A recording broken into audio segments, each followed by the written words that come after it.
Antes de comenzar no olvides suscribirte, darle like y comentar. Puedes seguirme en mis redes sociales para proponerme nuevas historias y apoyarme, enlaces en la descripción. Cazadores de sombras. Renacimiento. El Señor de las Sombras. De Cassandra Clare. Capítulo 9. Estas tierras. Kit no tardó en tener algo nuevo que añadir a la lista de cosas que no le gustaban de los cazadores de sombras. Me despiertan a medianoche. En concreto, fue Libby quien lo despertó, agitándolo hasta sacarlo de una pesadilla de demonios mantid. Se sentó, jadeando, con un puñal en la mano, una de las dagas que había cogido de la sala de armas. La guardaba en la mesilla y no recordaba haberla empuñado. No está mal, dijo Libby. Estaba junto a la cama, con el pelo recogido y el traje de combate medio invisible en la oscuridad. Buenos reflejos. La daga estaba como a un par de centímetros de su pecho, pero ella no se movió. Kit la apartó y la dejó caer ruidosamente sobre la mesilla. Debes de estar de broma. Levántate, le pidió. Tai acaba de ver a Sara escabulléndose por la puerta principal. Vamos a seguirla. ¿Qué vais a hacer? Kit se levantó bostezando, y Libby le puso en las manos una pila de ropa oscura. Alzó una ceja al verle los calzoncillos, pero no hizo ningún comentario. Ponte el traje, indicó. Te lo explicaremos de camino. Salió del dormitorio para que Kit se cambiara. Siempre se había preguntado cómo sería llevar el traje de combate de los cazadores de sombras. Las botas, los pantalones, la camisa y la chaqueta, de un material oscuro y recio, y el cinturón de armas, parecían incómodos, pero no lo eran. El traje era ligero y flexible, a pesar de ser tan duro que cuando cogió la daga y trató de hacer un corte en la chaqueta, la hoja ni siquiera hundió el tejido. Las botas parecieron adaptársele de inmediato. ¿Se me ve bien?, preguntó al salir al pasillo. Tai se miraba de forma pensativa al puño derecho, donde le relucía suavemente una runa. Libby levantó el pulgar como respuesta. Seguro que te hubieran rechazado el calendario de cazadores de sombras guaperas anual. ¿Rechazado?, preguntó Kit mientras comenzaba a bajar la escalera. A Libby le reían los ojos. Por ser demasiado joven, claro. No existe ningún calendario de cazadores de sombras guaperas, dijo Tai. Y callaos los dos, tenemos que salir de la casa sin que nos vean. Salieron con sigilo por la puerta trasera y tomaron el camino hacia la playa, poniendo cuidado en evitar a la patrulla nocturna. Libby le susurró a Kit que Tai sujetaba un clip para el pelo que Sara se había dejado en una mesa, servía como una especie de brújula, indicándole la dirección que su dueña había tomado. Parecía haber ido hacia la playa y luego caminado por la arena. Libby señaló sus pisadas, que ya estaban siendo borradas por la creciente marea. Podría haber sido mundano, dijo Kit, solo por llevar la contraria. ¿Siguiendo justo este camino?, replicó Libby. Mira, hasta estamos zigzagueando y zigzagueando para ir tras ella. Kit no podía discutirlo. Se concentró en mantenerse a la altura de Tai, que prácticamente volaba sobre las dunas de arena y las rocas y las grandes piedras que salpicaban la costa cada vez en mayor cantidad mientras se movían hacia el norte. Escaló un muro de piedra horadada de una altura alarmante y saltó al otro lado. Kit, siguiéndolo, estuvo a punto de tropezar y aterrizar de bruces en la arena. Consiguió ponerse en pie y se sintió aliviado. No estaba seguro delante de quién le apetecía menos quedar como un tonto, si de Libby o de Tai. Aunque quizá fuera lo mismo. Allí, susurró Tai, señalando una oscura abertura en la pared rocosa del risco que se alzaba separando la playa de la autovía. Pilas de rocas caídas hacía mucho tiempo sobresalían del agua, donde las olas rompían contra ellas y lanzaban a lo alto salpicaduras de blanco plateado. La arena había dado paso a un arrecife rocoso. Caminaron con cuidado sobre él, incluso Tai, que se inclinó para examinar algo en uno de los charcos. Se irguió sonriendo con una estrella de mar en la mano. Tai, lo reprendió Libby. Déjala donde estaba, a no ser que estés pensando en tirársela a Sara a la cabeza. Sería desperdiciar una buena estrella de mar, masculló Kit, y Tai se rió. El aire cargado de sal le había enredado el liso cabello negro y los ojos le brillaban como la luna sobre el agua. Kit se lo quedó mirando, incapaz de pensar en alguna otra cosa divertida que decir, mientras Tai dejaba cuidadosamente la estrella de mar otra vez en el charquito. Llegaron hasta la entrada de la cueva sin ninguna otra parada dedicada al mundo animal. Libby entró primero, y Tai y Kit la siguieron. Este se detuvo cuando la oscuridad de la cueva lo envolvió. No puedo ver nada, dijo, tratando de controlar su creciente pánico. Odiaba la oscuridad absoluta, pero ¿quién no? La luz que lo rodeó fue como la súbita aparición de una estrella fugaz. Era la luz mágica que Tai sujetaba en la mano.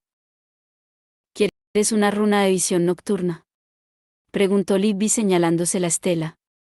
Kit negó con la cabeza. Nada de runas, respondió. No estaba seguro de por qué insistía en eso. Tampoco era que el Irad se le hubiera hecho daño. Pero le parecía la última barrera, la admisión final de que era un cazador de sombras, no solo un chico con sangre de cazador de sombras que había decidido considerar el instituto como una estación de paso en el camino mientras se le ocurría un plan mejor. Fuera cual fuese el plan. Kit intentó no pensar demasiado en eso cuando penetraban en los túneles. ¿Crees que esto es parte de la convergencia?, oyó susurrar a Libby. Tai negó con la cabeza. No. Los riscos de la costa están llenos de cuevas, siempre lo han estado. Quiero decir que aquí dentro podría haber cualquier cosa, nidos de demonios, vampiros, pero no creo que tenga nada que ver con Malcolm. Y no hay ninguna línea ley cerca de aquí. Desearía de verdad que no hubieras dicho, nidos de demonios, dijo Kit. Hace que parezca que son arañas. Algunos demonios son arañas, puntualizó Tai. La mayor jamás registrada medía unos 7 metros de alto y tenía mandíbulas de 1 metro. Kit recordó la enorme mantis religiosa que había despedazado a su padre. Era difícil pensar en algo ocurrente que decir sobre una araña gigante cuando has visto el interior de las costillas de tu padre. Chis. Libby levantó una mano. Oigo voces. Kit aguzó el oído, pero no oyó nada.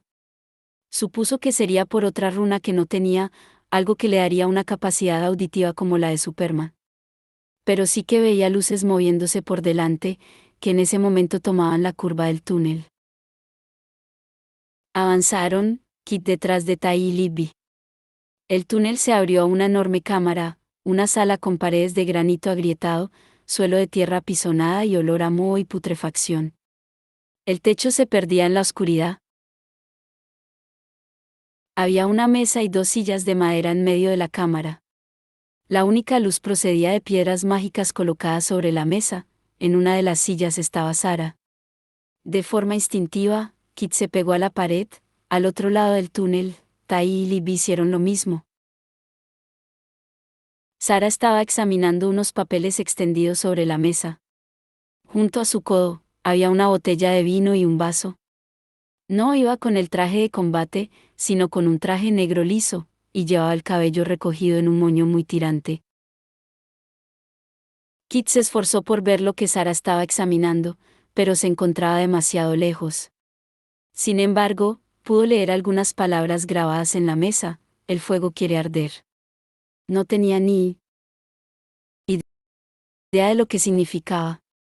Sara no parecía estar haciendo nada especialmente interesante, quizás solo iba allí para poder leer con tranquilidad.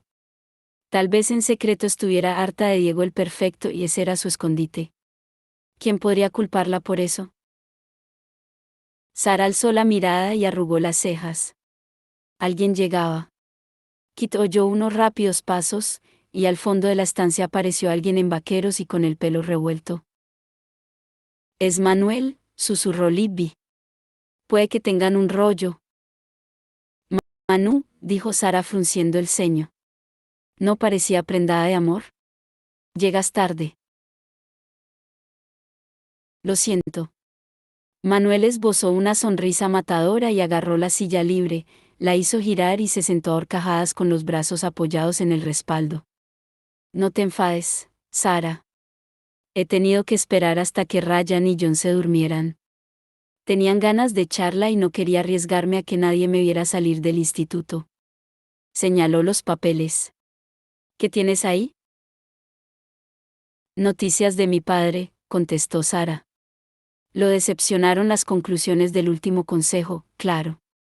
La decisión de dejar que el mestizo Mark Blackthorne siga entre Nefilim decentes ofendería a cualquiera.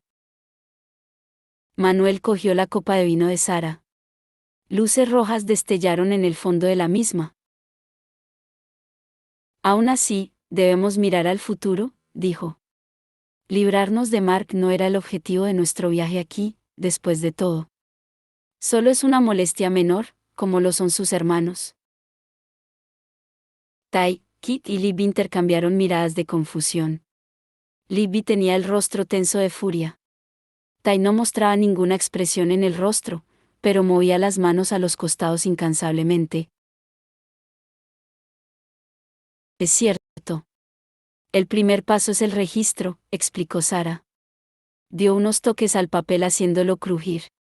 «Mi padre dice que la cohorte es fuerte en Idris, y que creen que el Instituto de Los Ángeles está maduro para ser recolectado. El incidente de Malcolm sembró una duda considerable sobre la capacidad de la costa oeste de juzgar a las personas. Y que el brujo supremo de Los Ángeles y el jefe del clan vampiro local resultaran estar practicando magia negra». «Eso no fue culpa nuestra», susurró Libby. «No había manera de que pudiéramos saberlo». Tai la hizo callar, pero Kit se había perdido el último comentario de Sara. Solo veía su sonrisa irónica como una línea roja en medio del rostro. «No confían mucho en ellos», concluyó Sara. «¿Y Arthur?», preguntó Manuel. «Es el director putativo del instituto, aunque no lo he visto ni una vez». «Un lunático», respondió Sara. «Mi padre me dijo que lo sospechaba. Lo conoció en la academia. Yo misma he hablado con Arthur. Pensó que yo era alguien llamado Amatis». Kit miró a Libby, que se encogió de hombros en señal de no entender.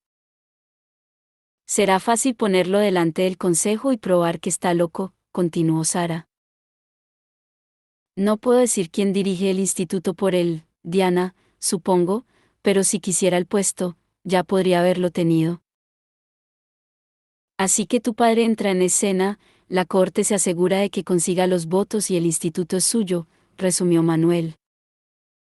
«Nuestro», lo corrigió Sara. «Yo dirigiré el instituto a su lado. Confía en mí. Seremos un equipo». Manuel no parecía impresionado. Lo más seguro era que ya hubiera oído eso antes. «Y entonces, el registro». «Sí, sin duda. Podremos proponerlo como ley de inmediato, y una vez que se apruebe, podremos comenzar con las identificaciones». A Sara le brillaron los ojos. «Todos los subterráneos llevarán la señal». A Kit se le retorció el estómago. Eso se parecía tanto a la historia mundana que notó el sabor de la bilis en la garganta. «Podemos empezar por el mercado de sombras», prosiguió Sara. «Las criaturas se congregan ahí. Si ponemos bajo custodia suficientes de ellos, deberíamos poder coger al resto para registrarlos sin tardar mucho. Y si no quieren registrarse, entonces se los puede convencer fácilmente con un poco de dolor», dijo Manuel. Sara frunció el ceño. «Tengo la sensación de que disfrutas con la tortura, Manu». Él se inclinó hacia adelante, con los codos sobre la mesa y el rostro franco, atractivo y encantador? Me parece que tú también, Sara. Te he visto admirando mi trabajo. Flexionó los dedos. Lo que pasa es que no quieres admitirlo delante de Diego el Perfecto. ¿De verdad lo llaman así? Masculló Kit en voz muy baja. Sara movió la cabeza, pero Manuel sonreía irónico.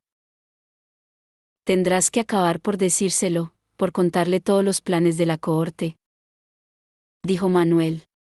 Ya sabes que no le parecerá bien. Es un amante de los subterráneos como nunca lo ha habido. Sara hizo un sonido de desacuerdo. Tonterías. No se parecen nada a ese desagradable Alec Lightwood, su estúpida alianza y su repulsivo novio hijo de un demonio.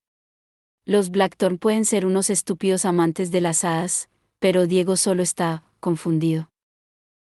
¿Y qué hay de Emma Carstairs? Sara comenzó a reunir las hojas de la carta de su padre. No miró a Manuel. ¿Qué pasa con ella? Todo el mundo comenta que es el mejor cazador de sombras desde Jace Herondale, repuso Manuel. Un título que sé que hace tiempo deseas para ti. Vanessa Don dice que es una zorra que pierde los papeles por los tíos, soltó Sara, y sus feas palabras parecieron resonar en las paredes de roca. Kit pensó en Emma con su espada, Emma salvándole la vida, Emma abrazando a Cristina y mirando a Julian como si fuera una estrella azul, y se preguntó si la próxima vez que se encontrara con Sara pasaría algo si le propinaba un fuerte pisotón. Y en persona no me ha impresionado mucho. Es de lo más normal. Seguro que sí, repuso Manuel, mientras Sara se ponía en pie con los papeles en la mano. Pero sigo sin entender lo que ves en Diego. No, claro. Es una alianza familiar. ¿Un matrimonio concertado? Qué mundano y medieval. Manuel cogió la piedra runa de la mesa, y por un momento la luz pareció bailar en la estancia, un loco dibujo de brillos y sombras. ¿Qué, volvemos? Será lo mejor. Si alguien nos ve, podemos decir que estábamos comprobando las salvaguardas. Sara dobló la carta de su padre y se la metió en el bolsillo. El consejo se reúne pronto. Mi padre les leerá la carta que le he enviado diciendo que Arthur Blackthorne está incapacitado para dirigir el instituto, y luego anunciará su candidatura. Los pillaremos en bragas, repuso Manuel mientras metía las manos en los bolsillos. Y cuando todo esto haya acabado, claro. No te preocupes, lo cortó Sara con cierta irritación. Tendrás lo que deseas. Aunque preferiría que estuvieras más comprometido con la causa. Sara ya se había dado la vuelta, y Kit vio brillar los ojos de Manuel tras las pestañas mientras la miraba. Había algo en su expresión, como una ansia desagradable, aunque Kit no podía estar seguro de si se trataba de deseo por Sara o por algo mucho más arcano. Oh, claro que estoy comprometido, protestó Manuel. Me gustaría tanto como a ti ver un mundo libre de subterráneos, Sara. Es solo que no creo en hacer algo a cambio de nada. Sara miró hacia atrás por encima del hombro mientras se encaminaba hacia el túnel por el que había entrado Manuel. No será por nada, Manu, respondió. Te lo puedo asegurar. Y se marcharon, dejando a Kit, a Tai y a Libby en la boca del otro túnel, tan atónitos que se habían quedado sin palabras. El ruido que despertó a Cristina era tan débil que al principio creyó que se lo había imaginado. Se hallaba tumbada, aún cansada, y la neblinosa luz del sol la hizo parpadear. Se preguntó cuánto faltaría para la noche, momento en el que podrían volver a guiarse por las estrellas. El ruido se repitió, una dulce llamada lejana, y Cristina se incorporó, sacudiéndose el pelo. Estaba húmedo de rocío. Se pasó los dedos para desenredarlo y deseó tener algo con lo que hacerse una cola. Pocas veces llevaba el pelo suelto, y contra la nuca le resultaba molesto. Vio a Julian y a Emma, ambos dormidos, hechos un ovillo en el suelo. Pero... ¿dónde estaba Mark? Su manta seguía en el suelo, junto a las botas. Ver las botas la hizo levantarse de un brinco. Habían decidido dormir con las botas puestas, por si acaso. ¿Por qué se las habría quitado Mark? Pensó en despertar a Emma, pero seguramente estaba exagerando. Era muy posible que Mark hubiera ido a dar un paseo. Sacó la navaja mariposa del cinturón de armas y comenzó a bajar la colina, pasando ante Emma y Julian. Notó una especie de punzada en el corazón al ver que se habían cogido de las manos. De algún modo, mientras dormían, habían encontrado el camino hacia el otro. Se preguntó si debería separárselas con cuidado. Pero no podía hacerlo. No había ninguna forma cuidadosa de separar a Jules y a Emma. La simple acción de separarlos era como un acto de violencia, un desgarrón en el tejido del mundo. Seguía flotando una pesada neblina por todas partes, y el sol la atravesaba de forma tenue en algunos puntos, creando un velo blanco resplandeciente que su mirada solo podía traspasar en determinados lugares. «Mark», llamó en voz baja. «Mark, ¿dónde estás?» Captó el sonido que había oído antes, ya mucho más claro: música. El sonido de una flauta, el tañido de una cuerda de arpa. Aguzó el oído, y estuvo a punto de soltar un grito cuando alguien le tocó el hombro. Se volvió en redondo y vio a Mark ante ella, con las manos en alto como para protegerse de su reacción. «No pretendía asustarte», dijo. «Oh», Mark soltó con un suspiro, y luego preguntó: «¿Eres Mark?» «Las hadas tejen ilusiones, ¿no es cierto?» Inclinó la cabeza hacia un lado. El cabello rubio le cayó en desorden sobre la frente. Cristina recordó cuando le llegaba hasta los hombros, como si fuera la ilustración de un príncipe de las hadas en un cuento. Se lo había cortado ella, con un estilo moderno, y ahora lo llevaba corto, suave y rizado. Y de repente pareció raro, como fuera de lugar en el país de las hadas. «No puedo oírme el corazón ni lo que me dice», repuso la modo de contraseña. «Solo oigo el viento». Esa fue una de las primeras cosas que le dijo cuando se conocieron. «Eres tú», afirmó ella, suspirando aliviada. «¿Qué estás haciendo? ¿Por qué no duermes?» «Necesitamos descansar si queremos llegar a la corte Noceli para cuando se alce la luna». «¿Oyes la música?», preguntó él. Se oía más fuerte, los claros sonidos de los violines y los instrumentos de viento de madera, el murmullo de la danza, y también risas y fuertes pisotones. «Es una fiesta». A Cristina le dio un brinco el corazón. Las fiestas de las hadas eran legendarias. Los seres mágicos bailaban al son de una música encantada y bebían vino encantado, y a veces lo hacían durante días. La comida te volvía delirante o enamorado o loco, o podía atravesarte los sueños. «Deberías seguir durmiendo», dijo Mark. «Las fiestas pueden ser peligrosas». Siempre he querido ver una. Un impulso rebelde se apoderó de ella. «Voy a acercarme». «Cristina, no». Mark sonaba asustado cuando ella comenzó a bajar la colina hacia el sonido. «Es la música, te hace querer bailar». Cristina se volvió de repente y un rizo negro se le pegó a la húmeda mejilla. «Tú nos has traído aquí», soltó, y luego continuó bajando hacia la música, y ésta se alzó y la rodeó, y ella pudo oír a Mark, que seguía maldiciéndola. Llegó al campo al pie de la colina y se detuvo a mirar. El lugar estaba lleno de movimiento cargado de color. Alrededor sonaba la música, que se clavaba en el corazón.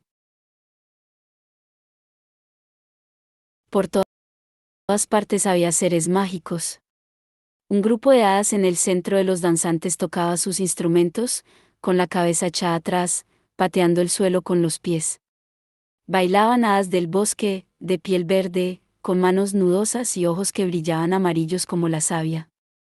Hadas azules y verdes, y de brillos irisados como el agua, con el pelo como una red transparente que les caía en cascada hasta los pies.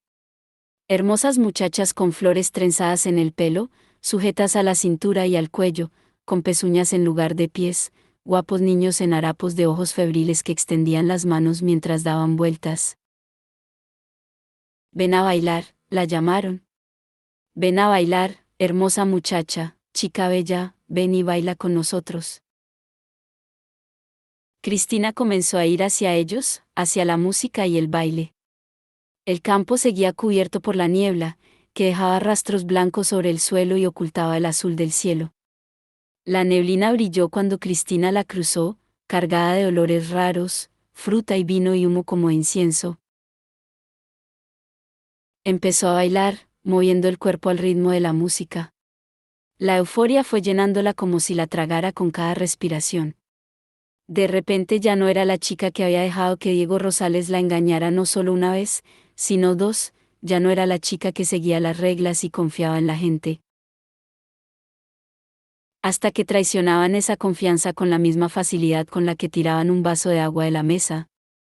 Ya no era la chica que se quedaba atrás y dejaba que sus amigos se desmadraran y esperaba para sujetarlos cuando caían. En ese momento era ella la que estaba cayendo. Unas manos la agarraron y le hicieron dar la vuelta. Mark. Los ojos le destellaban. La rodeó con los brazos y la estrechó contra sí, pero la sujetaba con inquebrantable furia. ¿Qué estás haciendo, Cristina?, le preguntó en voz baja. Ya sabes cómo son las hadas, sabes que son peligrosas. Por eso lo hago, Mark. No lo había visto tan furioso desde que Kieran había aparecido en el instituto con Yarlat y Wynne. Dentro del pecho sintió una pequeña palpitación secreta de excitación al ver que podía hacerlo enfurecer. Odian a los cazadores de sombras, ¿no lo recuerdas? No saben que soy una cazadora de sombras. Créeme, le dijo Mark, acercándose más hasta que ella notó su aliento caliente en la oreja. Lo saben. Si es así, no les importa, replicó Cristina. Es una fiesta. He leído sobre ellas. Las hadas se pierden en la música. Bailan y olvidan, como nosotros. Mark cerró las manos sobre las caderas de Cristina. Era un gesto protector, se dijo ella. No significaba nada. Pero aún así se le aceleró el pulso. Cuando Mark apareció en el instituto, estaba delgado como un palo y con la mirada perdida. Pero ahora ya podía notarle el músculo sobre los huesos, la dura fuerza de él contra ella. Nunca te lo he preguntado, dijo Mark mientras se movían entre el gentío. Estaban cerca de dos chicas que bailaban juntas, ambas tenían el pelo negro rodeado de elaboradas coronas de bellotas y frutos del bosque. Llevaban vestidos de color teja y marrón, con cintas rodeándoles los finos cuellos. Apartaron las faldas del paso de Mark y Cristina, riendo ante la torpeza de esa pareja. ¿Por qué las hadas? ¿Por qué las elegiste como objeto de estudio? Por ti. Inclinó la cabeza hacia atrás y lo miró, vio la sorpresa en su expresivo rostro. El inicio de las suaves curvas inquisitivas en las comisuras de la boca. Por ti, Mark Blackthorne. ¿Por mí? Formó las palabras con los labios. Estaba en el jardín de rosas de mi madre cuando oí lo que te había sucedido, explicó Cristina. Solo tenía 13 años. La guerra oscura estaba acabando y ya se había anunciado la paz fría. Todos los cazadores de sombras del mundo sabían lo del exilio de tu hermana y que a ti te habían abandonado. Mi tío abuelo vino a contármelo.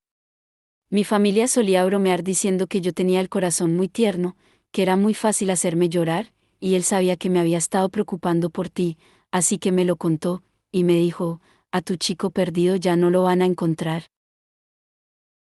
Mark tragó saliva. Tras sus ojos, las emociones pasaron como nubes de tormenta, a él no le funcionaba la reserva de Julian, sus escudos. ¿Y lo hiciste? ¿Hice qué? Llorar, contestó. Seguían moviéndose en medio del baile, pero ya era casi mecánico. Cristina había olvidado los pasos que daban sus pies, solo era consciente de la respiración de Mark, de sus dedos en la nuca de Mark entre sus brazos. No lloré, afirmó Cristina. Pero decidí que iba a dedicarme a acabar con la paz fría. Ya entonces no fue una ley justa y nunca lo será. Mark separó los labios. Cristina. Una voz como el arrullo de palomas los interrumpió. Suave, ligera y animada. ¿Algo de beber, señor y señora? ¿Algo para refrescaros después del baile? Un hada con cara de gato, pelo y bigotes, se hallaba ante ellos metido en los harapos de un traje eduardiano. Sostenía una bandeja con unas copas muy pequeñas que contenían líquido de diferentes colores, azul, rojo y ámbar. ¿Está encantado?, preguntó Cristina, sin aliento. ¿Me provocará sueños extraños? Os calmará la sed, señora, contestó el hada. Y lo único que os pido a cambio es una sonrisa de vuestros labios. Cristina cogió una copa llena de fluido ámbar. Sabía a fruta de la pasión, dulce y áspero. Tomó un trago, y Mark le quitó la copa de las manos. Cayó tintineando a sus pies y le salpicó la mano de líquido. Mark se lamió las salpicaduras sin dejar de mirar a Cristina intensamente. Ella comenzó a alejarse. Notaba un agradable calor extendiéndosele por el pecho. El vendedor de bebidas estaba metiéndose con Mark, que se deshizo de él con una moneda, un penique mundano, y siguió a Cristina. Le ordenó. Cristina, no sigas, vas hacia el centro de la fiesta, donde la música será más fuerte. Ella se detuvo y le tendió la mano. Se sentía temeraria. Sabía que debería estar aterrorizada, se había tragado una bebida feérica y podía pasar cualquier cosa. Pero en vez de eso, se sentía como si estuviera volando. Estaba volando libre, solo con Mark para sujetarla al suelo. Baila conmigo, dijo. Él la cogió. Aún parecía enfadado, pero de todos modos la cogió con fuerza. Ya has bailado bastante. Y bebido. ¿Bailado bastante? Eran las chicas vestidas de color teja, riendo con sus bocas rojas. Aparte del diferente color de sus ojos, eran casi idénticas. Una de ellas se sacó una cinta del cuello. Cristina se la quedó mirando, tenía una horrible cicatriz en el cuello, como si casi le hubieran cortado la cabeza. Bailad juntos, pidió la chica. Casi lo escupió, como si fuera una maldición, y ató la cinta alrededor de las muñecas de Cristina y Mark, uniéndolos. ¿Disfruta de la unión, cazador? Sonrió a Mark, y sus dientes eran negros, como si los tuviera pintados de ese color, y finos como agujas. Cristina ahogó un grito y se tambaleó hacia atrás arrastrando a Mark, unido a ella por la cinta. Esta se estiró como una goma, sin romperse ni deshilacharse. Mark sujetó a Cristina y le cogió la mano entrelazando los dedos con los suyos. Salieron corriendo, rápidos y seguros sobre el suelo irregular, encontrando los espacios en medio de la espesa neblina. Pasaron entre parejas que bailaban hasta que la hierba bajo sus pies ya no estaba pisoteada y la música les llegaba desde lejos. Mark torció hacia un lado, dirigiéndose a un grupo de árboles. Se metió bajo las ramas y apartó las más bajas para que Cristina pasara tras él.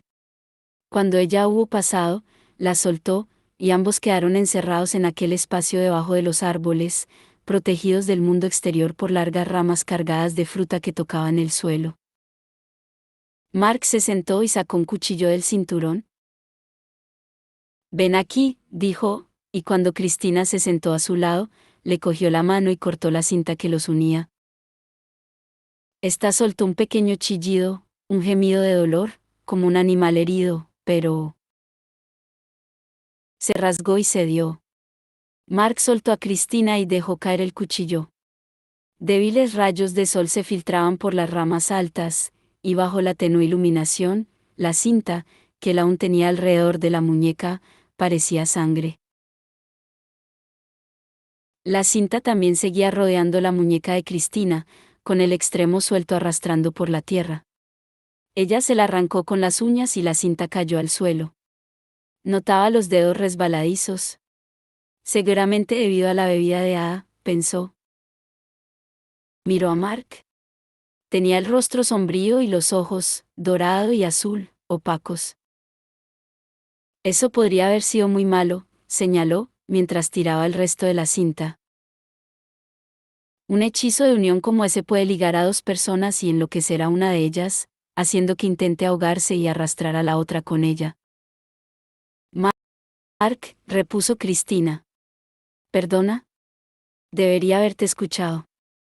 Sabes más de estas fiestas que yo. Tienes experiencia. Yo solo tengo los libros que he leído.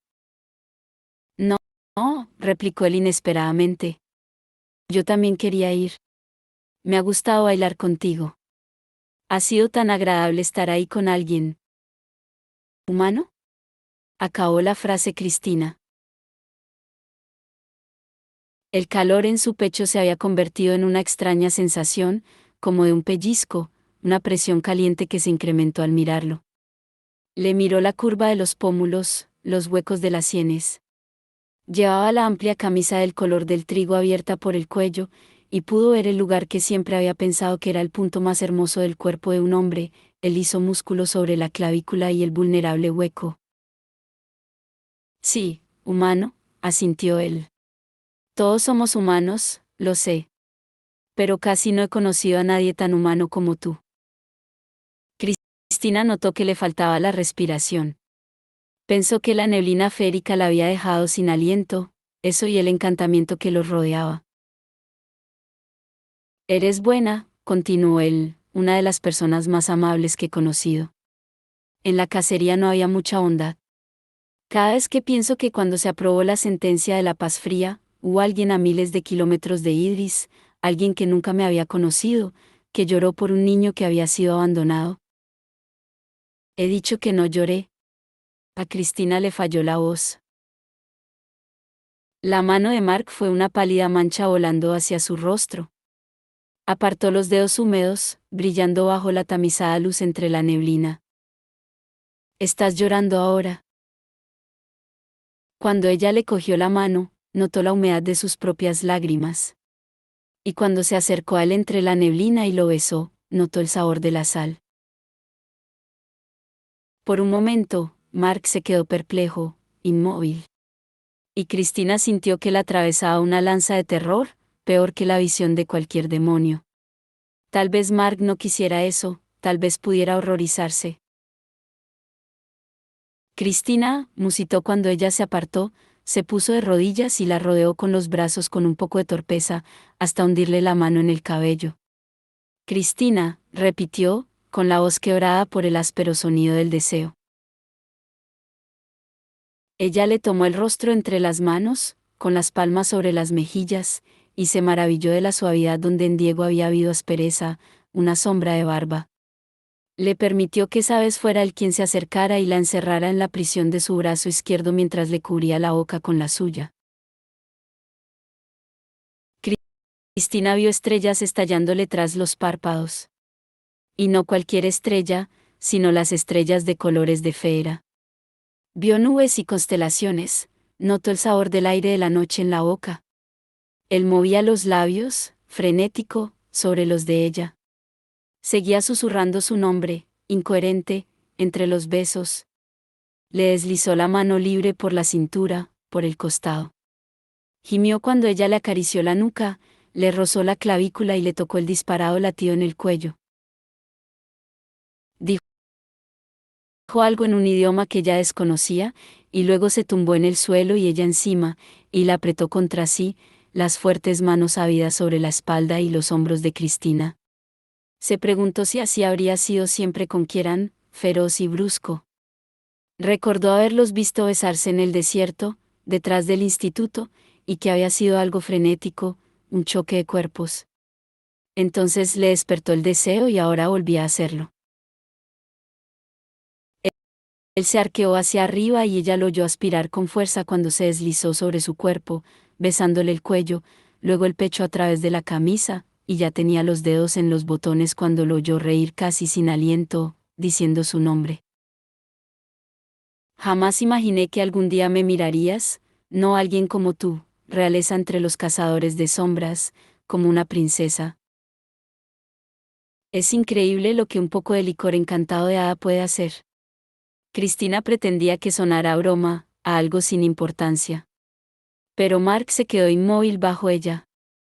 Y en un momento se apartó, rápido y ágil, y se sentó al menos a 2 palmos de ella, con las manos en alto como para impedir que se acercara.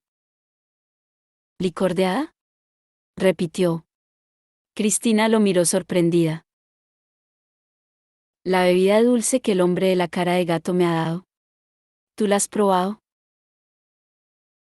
No llevaba nada, replicó Mark en un tono cortante nada habitual en él. Lo he sabido en el momento en que me lamido las salpicaduras. Solo era zumo de zarzamora, Cristina. Ella se echó un poco atrás, tanto por el enfado de Mark como al darse cuenta de que no había habido ninguna cobertura mágica que justificase lo que acaba de hacer. Pero pensabas que me estabas besando porque estabas ebria, replicó Mark. No porque quisieras hacerlo o porque yo te guste realmente. Pero es que me gustas. Se puso de rodillas, pero Mark ya estaba de pie.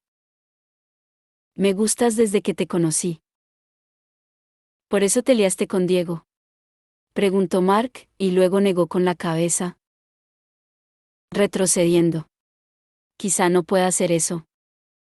¿Hacer qué? Cristina se puso en pie con torpeza. Estar con humanos que mienten, contestó Mark sin ninguna inflexión en la voz. Pero tú también has mentido, replicó Cristina. Has mentido sobre lo de estar con Emma. Y tú has formado parte de esa misma mentira. Porque tiene que ser así, se defendió ella. Por el bien de los dos.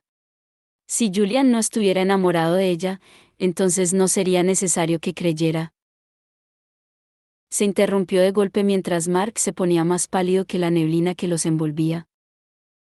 ¿Qué has dicho? Cristina se llevó la mano a la boca. Los sentimientos que compartían Emma y Julian era algo tan intrínseco de lo que sabía de ellos que era difícil recordar que los demás no lo sabían. Incluso en los últimos tiempos, se veía de forma tan clara en cada una de sus palabras y gestos que, ¿cómo era posible que Mark no se hubiera dado cuenta? Pero son para Bataille, exclamó el anonadado. Es ilegal. El castigo. Julian no lo haría. No podría hacerlo. Lo siento. No debería haber dicho nada. Solo estaba suponiendo. No estaba suponiendo, replicó Mark, y se apartó de ella, abriéndose paso entre las ramas de los árboles. Cristina fue tras él. Tenía que hacerle entender que no podía decirle nada a Julian. Su involuntaria traición le pesaba en el pecho como una piedra, su miedo por Emma y ser consciente de lo que acaba de hacer la hacían olvidar la humillación. Se abrió paso entre las ramas. Las hojas secas le arañaron la piel. Pasado un momento, se halló en la colina verde, y vio a Julian. La música despertó a Jules, la música y una envolvente sensación de calor. No había sentido esa calidez en mucho tiempo, ni siquiera por las noches, envuelto en mantas. Parpadeó al abrir los ojos. Oía música en la distancia, tejiendo finos zarcillos por el aire. Volvió la cabeza y vio a Emma tendida a su lado, con la chaqueta a modo de almohada. Tenían las manos cogidas sobre la hierba que había entre ellos, los bronceados dedos de él enlazados con fuerza con los más delicados de ella. Apartó la mano enseguida, con el corazón latiéndole con intensidad, y se puso en pie. Se preguntó si él la habría cogido mientras dormían, o si habría sido ella. No, ella no le hubiera cogido la mano. ¿Tenía a Mark?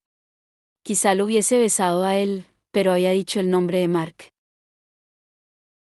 Pensó que no le pasaría nada por dormir tan cerca de ella, pero al parecer estaba equivocado. Aún sentía la mano como si le ardiera, pero volvía a tener el resto del cuerpo frío. Emma masculló algo y se volvió, la melena rubia le cayó sobre la mano, palma arriba sobre la yerba, como si estuviera esperando a coger la suya. No lo soportaba. Recogió la chaqueta del suelo, se la puso y fue a mirar desde lo alto de la colina. Quizá pudiera ver a qué distancia estaban del pie de las montañas. Calcular cuánto tardarían en llegar a la corte Nocelli y terminar esa misión de locos.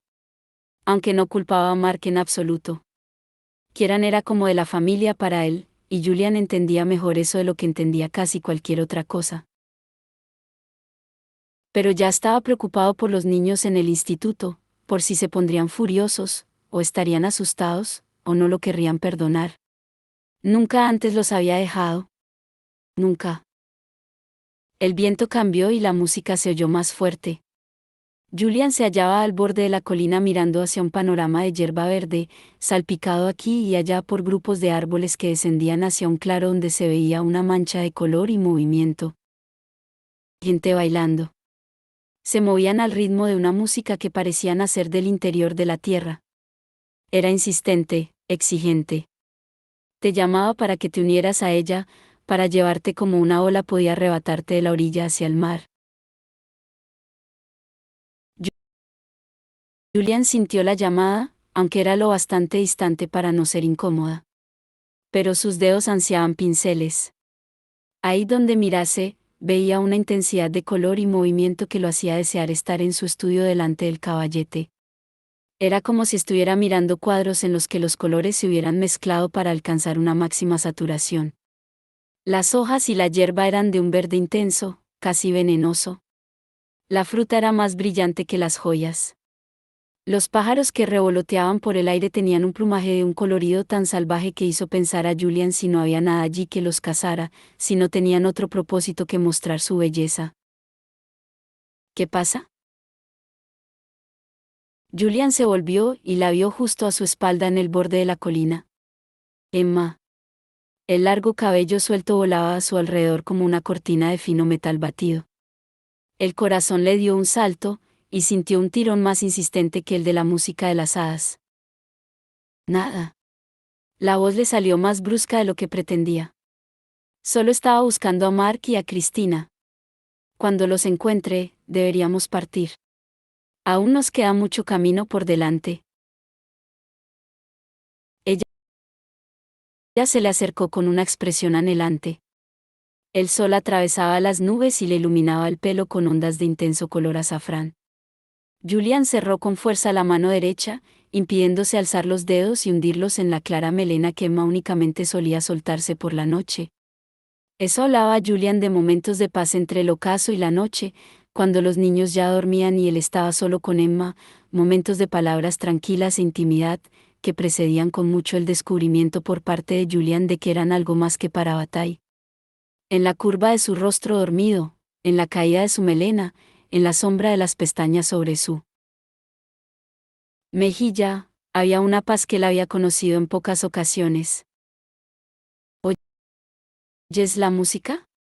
Le preguntó Emma, acercándose un paso más. Lo bastante para poder tocarla.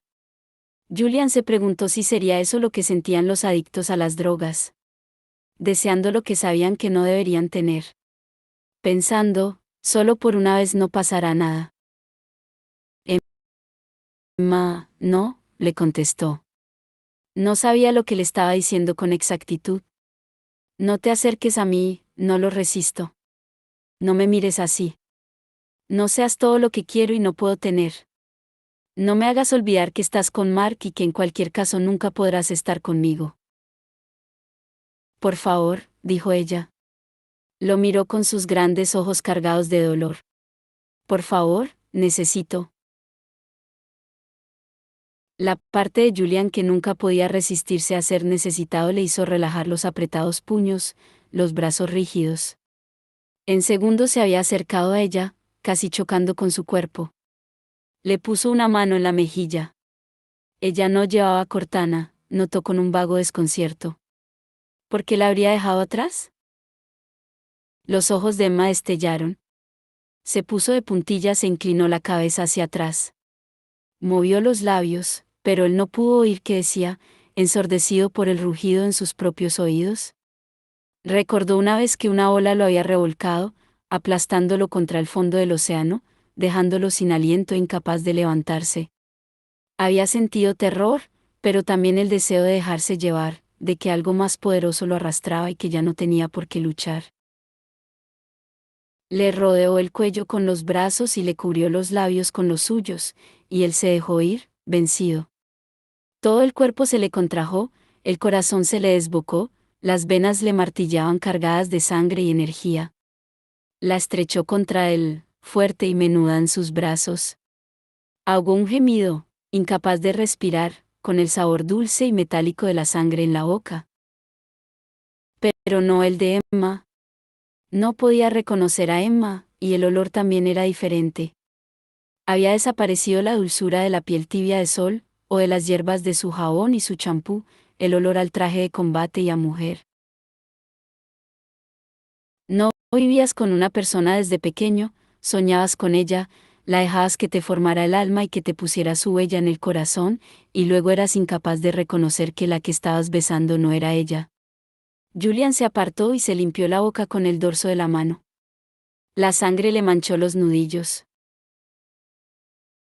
Estaba mirando a una mujerada, de piel fina y clara, un lienzo sin marcas, sin arrugas. Ella sonreía maliciosa, con los labios muy rojos. Su pelo era del color de las telarañas, parecía realmente hecho de telarañas, gris, fino, leve. Podría tener cualquier edad. Solo se cubría con una gastada túnica negra. Era hermosa y horrorosa al mismo tiempo. ¡Qué placer, cazador de sombras!, ronroneó. ¿No volverías a mis brazos para nuevos besos? Extendió los brazos. Julian retrocedió tambaleándose. En toda su vida solo había besado a Emma. Sintió náuseas en el corazón y en las entrañas. Quería coger un cuchillo serafín, quemar el aire entre ellos, sentir el conocido calor correrle por el brazo y las venas hasta cauterizarle la náusea. Acababa de cerrar la mano sobre la empuñadura cuando lo recordó. ¿Ahí no funcionaría? Déjalo en paz, gritó alguien. Aléjate de mi hermano, Leanansid. Era Mark. Estaba saliendo de uno de los grupos de árboles con Cristina a su espalda. Llevaba una daga en la mano. La mujerada se echó a reír. Tus armas no funcionan en este reino, cazador de sombras. Se oyó un clic y la navaja plegable de Cristina apareció en su mano. Ven y suéltale tus amenazas a mi arma, cerda. El hada se echó atrás con un siseo, y Julian vio su propia sangre manchando los dientes de ella. Se sintió mareado de asco y furia. La mujer se volvió y desapareció en un momento, una mancha gris descendiendo la colina. La música había parado. Los danzantes también habían comenzado a dispersarse. El sol se estaba poniendo y las sombras se extendían densas sobre el suelo. Al parecer, esa clase de fiesta no se llevaba bien con el ocaso. Julian, hermano. Mark corrió hacia el preocupado. Pareces mareado. Siéntate, bebe un poco de agua. Un suave silbido llegó desde más arriba de la colina. Julian se volvió en su dirección. Emma estaba en la cima, ciñéndose a Cortana. Vio el alivio en su cara al encontrarlo. Me preguntaba dónde os habríais ido, dijo mientras bajaba corriendo la colina. Los miraba con una sonrisa esperanzada.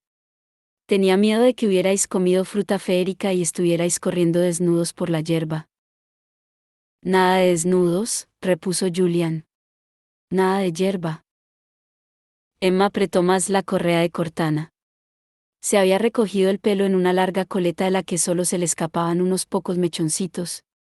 Miró sus tensos rostros y abrió los ojos con sorpresa. ¿Va todo bien? Julian aún notaba las huellas de la Leanansid por todo el cuerpo. Sabía lo que eran las Leanansid, hadas salvajes que tomaban la forma de cualquier cosa que desearas ver, te seducían y se alimentaban de tu sangre y tu piel. Al menos él era el único que habría visto a Emma Mark y Cristina habrían visto a la Leanancy bajo su auténtica forma. Una humillación y un peligro de los que habían escapado. «Todo va bien», contestó Julian. «Será mejor que nos marchemos. Las estrellas ya comienzan a salir y aún nos queda un largo camino». «Muy, muy bien», dijo Libby mientras se detenía ante una estrecha puerta de madera. No tenía mucho que ver con el resto del instituto. Era de vidrio y metal, y moderna. Parecía una advertencia. «Allá vamos». No daba la impresión de tener muchas ganas. Habían decidido, con Kit como un silencioso espectador, ir directamente al despacho de Arthur Blackthorne. Aunque fueran las 2 de la madrugada, aunque no quisiera que lo molestaran con los asuntos de los centuriones, tenía que saber lo que planeaba Sara. Esta pretendía hacerse con el instituto, les explicó Libby mientras regresaban por la playa y las rocas hasta su punto de partida. Seguramente por eso había dicho aquello de Arthur, sin duda estaba mintiendo. Kit nunca había pensado mucho en los institutos, siempre le habían parecido algo como cuarteles de policía, colmenas de cazadores de sombras que debían vigilar lugares concretos. Pero por lo visto eran más como pequeñas ciudades-estado, a cargo de cierta área, pero dirigidos por una familia designada por el consejo en Idris. ¿De verdad que hay todo un país solo con cazadores de sombras?, preguntó Kit mientras subían por la carretera del instituto, que se alzaba como una sombra contra las montañas que tenía detrás. Sí, respondió Libby lacónica. En otras palabras, cállate y escucha. Kit tuvo la sensación de que ella tenía que explicarle lo que había pasado para ir asimilándolo. Se calló y la dejó seguir. En un instituto mandaba un director, y su familia vivía con él o ella, también albergaba familias que habían perdido miembros, o a nefilim huérfanos, de los que, por desgracia, había muchos. El director de un instituto tenía bastante poder, la mayoría de los cónsules se elegían entre ellos, y podían proponer nuevas leyes, que se aprobaban por votación. Todos los institutos estaban tan vacíos como el de Los Ángeles. De hecho, este se hallaba ahora especialmente lleno, al haber tenido que alojar a los centuriones. Se suponía que debía ser así por si, en cualquier momento, era necesario que acogieran a un batallón de cazadores de sombras. No había servicio porque no se necesitaba, los cazadores de sombras que trabajaban para el instituto, llamados el Cónclave, estaban por toda la ciudad alojados en sus propias casas. Aunque tampoco fueran muchos, añadió Libby con tristeza. Una gran cantidad había muerto en la guerra, 5 años atrás. Pero si el padre de Sara se convertía en el director del Instituto de Los Ángeles, no solo podría proponer su mezquina ley, sino que además a los Blackthorne los echarían y el único lugar que tendrían para ir sería Idris. ¿Tan malo es Idris?, le había preguntado Kit mientras subían la escalera. No era que quisiera que lo enviaran a Idris, solo estaba comenzando a acostumbrarse al instituto. Tampoco querría quedarse si el padre de Sara se hacía con el control. Y mucho menos si se parecían algo a su hija. Libby miró a Tai, que no la había interrumpido durante su discurso. Idris está bien. Muy bien, incluso. Pero vivimos aquí. Entonces llegaron a la puerta del despacho de Arthur y todos se quedaron en silencio. Kit se preguntó si debería tomar la iniciativa. A él no le importaba demasiado si Arthur Blackthorne se enfadaba o no. Tai miró la puerta preocupado. Se supone que no debemos molestar al tío Arthur. Se lo prometimos a Jules. Pero tenemos que hacerlo, repuso Libby, y abrió la puerta sin dudar. Una estrecha escalera llevaba a una habitación sombría bajo el techo de la casa. Había varios escritorios, cada uno con una lámpara encima, tantas lámparas que la habitación brillaba. Todos los libros, todos los papeles escritos, todos los restos de comida, quedaban brutalmente iluminados. Había un hombre sentado a uno de los escritorios. Llevaba un batín largo sobre un jersey y unos vaqueros raídos, e iba descalzo. El batín debía de haber sido azul, pero había adquirido un tono blanco sucio a base de lavados. Sin duda era un Blackthorn, su cabello canoso se ondulaba como el de Julian y sus ojos eran de un reluciente color verde azulado. Estos fueron más allá de Ty y Libby y se clavaron en Kit. Stephen, dijo Arthur, y dejó caer la pluma que sostenía. Esta golpeó el suelo y la tinta formó un pequeño charquito sobre las tablas de madera del suelo. Libby se había quedado medio boquiabierta. Ty se había apretado contra la pared. Tío Arthur, es Kit, explicó Libby. Kit Gerondel. Arthur lanzó una risita seca. Gerondel. Sin duda, afirmó. Parecía como si le ardieran los ojos, y había una mirada enfermiza en ellos, como la que provoca una gran fiebre. Se puso en pie y fue hacia Kit, mirándolo a la cara. ¿Por qué seguiste a Valentine? Le preguntó. Tú, que lo tenías todo. Sí, ni siquiera es Apolo, con pelo y arpa de oro, un dios amargo al que adorar, un dios hermoso al que mirar. Olía amargo, a café viejo. Kit dio un paso atrás. ¿Qué clase de gerondel serás tú? Susurró Arthur. ¿William o Tobias? ¿Stephen o Jace? Hermoso, amargo, ¿los dos? Tío, dijo Ty. Alzó la voz, aunque le temblaba un poco. Tenemos que hablar contigo. Sobre los centuriones. Quieren apoderarse del instituto. No quieren que siga siendo el director. Arthur lanzó a Ty una feroz mirada. Y luego se echó a reír. ¿Es eso cierto? ¿De verdad? Preguntó. Contuvo la risa, pero al final se le escapó en lo que casi fue un sollozo. ¡Qué chiste! Exclamó salvajemente. No es ningún chiste, señaló Libby. Quieren quitarme el instituto a mí, masculló Arthur. Como si lo tuviera. Nunca en toda mi vida he dirigido un instituto, niños. Él lo hace todo, se ocupa de la correspondencia, concierta las reuniones, habla con el consejo. ¿Quién lo hace todo? Preguntó Kit, aunque sabía que no debía meterse en esa conversación. Julian. Era la voz de Diana. Estaba en lo alto de la escalera del desván, mirando alrededor de la sala como si tanta luz la sorprendiera. Su expresión era de resignación. ¿Se refiere a Julian?